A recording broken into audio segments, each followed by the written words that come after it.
Partial fraction expansion. So if we have voltage in S domain in this kind of complex fraction, so in order to find out voltage in time domain, we have to perform inverse Laplace. So can we perform direct inverse Laplace for this fraction? The answer is no. We have to apply partial fraction expansion. So let's start with introduction. So why do we require partial fraction? Because in a circuit like RC circuit with switching, we get this kind of circuit equation which have differential in it. In order to easily solve it, we perform Laplace transform, and on application of Laplace transform, we get this kind of complex function as the final answer. So in order to find out the voltage in time domain, we have to inverse Laplace it, but there is no direct formula. Therefore, we have to perform partial fraction expansion, something like this. So this fraction is segregated into two parts like this. Now we find out A and B, and on finding out A and B, we inverse Laplace it to find out the answer in time domain. So there can be three different cases for partial fraction expansion. The first is distinct real roots. So we have two different roots, that is -2 and -5 here. So the correct expansion is simply A by S plus 2 plus B by S plus 5. If we have repeated linear roots, for example, here we have root -2 two times. So the correct expansion is A by S plus 2 plus B by S plus 2 square. And the third is irreducible quadratic factor,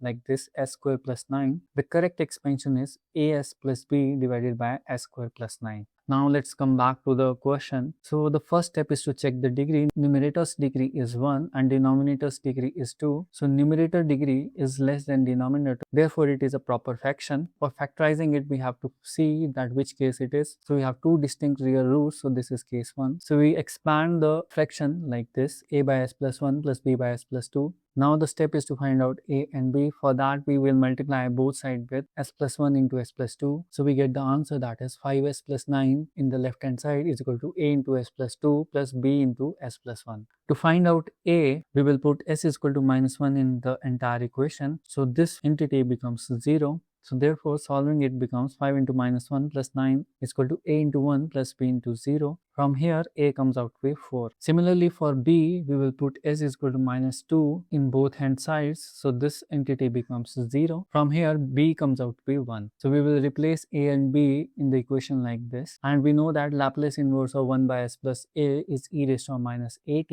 So therefore, Laplace of 4 into 1 by S plus 1 is simply 4 into e raised to minus t. And Laplace of 1 by S plus 2 is e raised to minus 2t. So we will replace the Laplace inverse like this. So from here, Vs becomes Vt and the right hand side becomes 4 e raised to minus t plus e raised to minus 2t. So this is our final answer in time domain.